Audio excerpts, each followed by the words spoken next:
Après le Touareg apparu en 2002, puis le Tiguan débarqué lui en 2007, il aura fallu attendre près de 10 ans pour que Volkswagen multiplie son offre de SUV. Mais le voici, il est juste à côté de moi, c'est le nouveau Volkswagen T-Roc. Une sorte de Golf surélevé avec des couleurs acidulées, prêt à partir à l'assaut des stars du marché.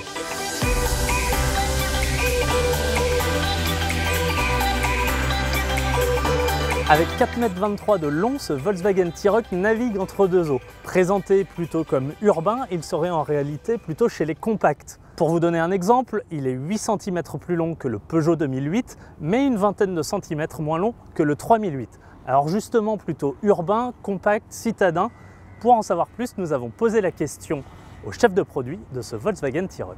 Eh bien, le T-Roc va se positionner à la croisée des SUV citadins et SUV compacts. 4,23 m, c'est le gabarit d'une Golf qui fait 4,25 m.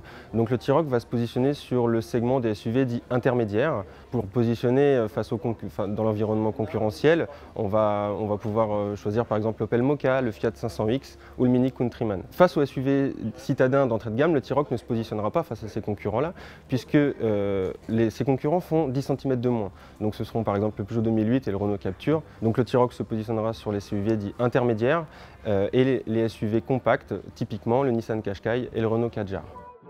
Une chose qui ne change pas et qui séduit toujours autant, c'est ce look de baroudeur, ces flancs élargis avec des protections plastiques tout autour de la voiture, cette allure rehaussée et puis un gros changement chez Volkswagen, ces couleurs qui plairont à une clientèle plus jeune.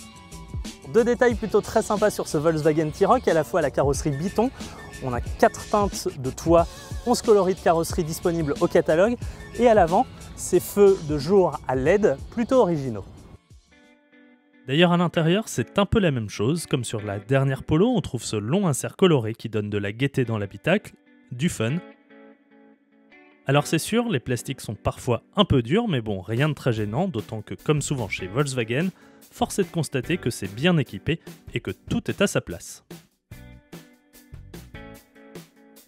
On a l'écran de 8 pouces avec navigation ou 6,5 pouces en bas de gamme, tactile évidemment, la prise USB, mais surtout la possibilité d'avoir l'Active Info Display qui remplace derrière le volant l'instrumentation classique et permet d'être paramétré comme on veut ou presque, sur la finition haut de gamme seulement.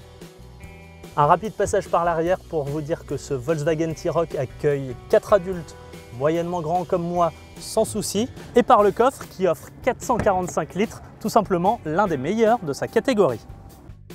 2 blocs essence et 1 bloc diesel, 3 moteurs sont proposés pour le lancement de ce T-Roc.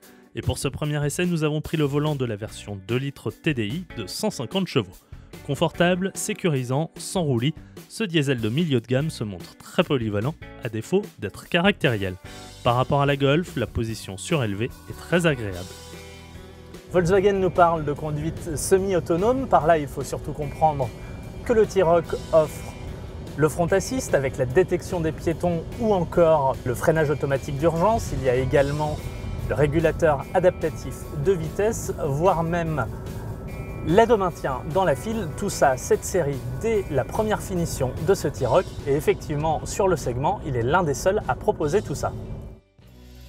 En conclusion, ce nouveau Volkswagen T-Roc nous a séduit par sa présentation colorée, son style jeune et dynamique, son confort intérieur et de conduite, un peu moins en revanche pour certains plastiques intérieurs ou son TDI 150, certes largement suffisant mais sans grand caractère.